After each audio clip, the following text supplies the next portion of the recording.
Dulu ada satu orang budak, diperintahkan sama majikannya pergi ke pasar. Majikannya ahli maksiat, sampai dikatakan majikan ini gak ada satu perbuatan dosa kecuali pernah diicipin. Gak pernah sholat, minum minuman keras, ahli maksiat, bahkan sering menyiksa budaknya. Maka budaknya dikasih uang 4 dirham. Kau pergi ke pasar, belikan saya ini. Itu budak pergi ke pasar, sampai di pasar dia heran. Lihat pasar sudah siang hari, tutup, gak ada yang buka. Semua toko di pasar tutup. Maka budak ini heran. Akhirnya dia cari orang, dapat orang satu lewat, ditanya, ini mana penduduk pasar? Sudah siang kok belum ada yang buka. Maka orang yang lewat tadi bilang, hari ini ada pengajian di tempatnya salah seorang ulama besar namanya Syekh Mansur. Syekh Mansur itu kalau ngaji satu desa semuanya hadir. Makanya orang-orang pasar ini semuanya belum buka tokonya karena masih ngaji di tempatnya Syekh Mansur. Maka budak ini tadi kemudian pergi ke tempatnya Syekh Mansur. Daripada saya nganggur duduk di pasar, pasarnya belum buka, mending saya pergi ke tempat Syekh Mansur, saya ngaji di sana, selesai ngaji baru beli hajatnya majikan saya. Sampai di tempatnya Syekh Mansur, selesai pengajian, ada fakir miskin. Minta sama Syekh Mansur, ya Syekh, saya ini sedang butuh. Saya ini sedang kepepet, tolong bantu saya butuh uang 4 dirham. Kata Syekh Mansur, saya hari ini belum dapat rezeki dari Allah. Rezeki uang belum dapat. Tapi sebentar, barangkali di majelis ini ada yang bisa bantu. Maka Syekh Mansur bilang kepada santri-santrinya yang hadir, siapa yang mau bantu fakir miskin ini 4 dirham, maka saya akan doakan dengan 4 doa. Doanya orang soleh itu makbul. Belum lagi doanya di majelis ilmu.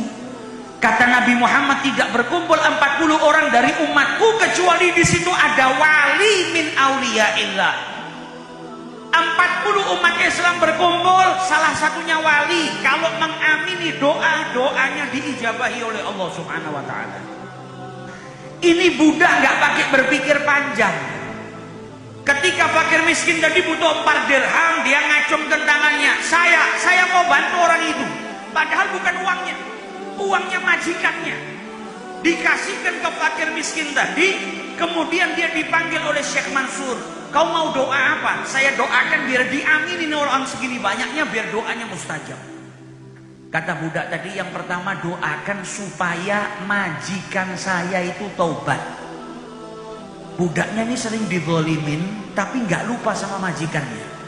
Saya punya majikan, zalim sama saya, tapi saya nggak mau dia mati dalam keadaan maksiat, belum dapat ampunan dari Allah. Doakan supaya majikan saya bertaubat. Didoakan sama Syekh Mansur. Yang kedua, kau minta apa? Yang kedua, tolong doakan supaya saya dibebaskan. Sudah capek saya jadi budak. Doakan supaya majikan saya membebaskan saya. Didoakan sama Syekh Mansur. Yang ketiga, kau minta apa? Yang ketiga, doakan supaya saya dapat rezeki untuk ganti 4 dirham duit majikan saya yang saya pakai ini. Ini bukan duit saya. Kalau saya nggak bisa ganti nanti repot. Tolong doakan saya dapat gantinya supaya saya bisa ganti duitnya majikan saya. Didoakan oleh Syekh Mansur. Yang keempat, kau minta apa? Yang keempat, doakan semoga saya diampuni oleh Allah, Anda juga diampuni oleh Allah, majikan saya diampuni oleh Allah, dan yang hadir di sini semuanya diampuni oleh Allah Subhanahu wa taala. Didoakan sama Syekh Mansur. Pulang ke tempat majikannya enggak bawa barang.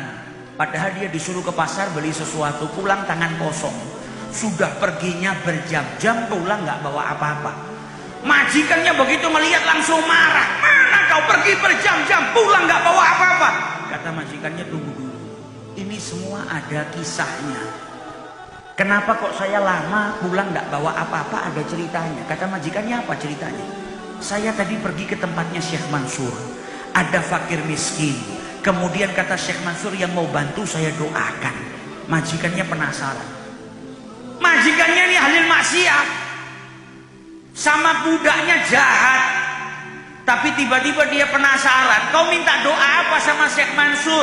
Saya minta doa yang pertama supaya Anda mau bertobat, minta ampun sama Allah.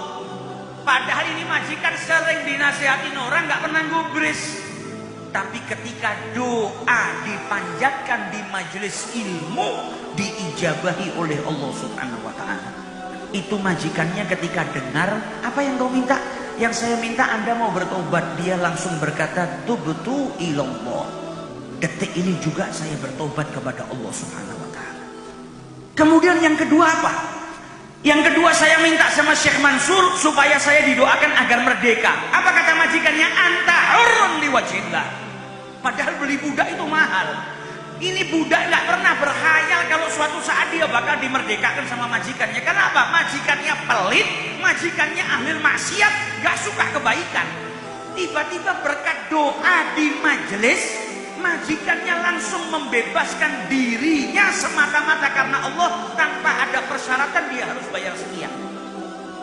Yang ketiga kau minta apa? Yang ketiga saya minta supaya Allah ngasih rezeki, supaya saya bisa ganti 4 dirham Anda. Uang Anda tadi saya pakai buat sedekah ke para fakir miskin.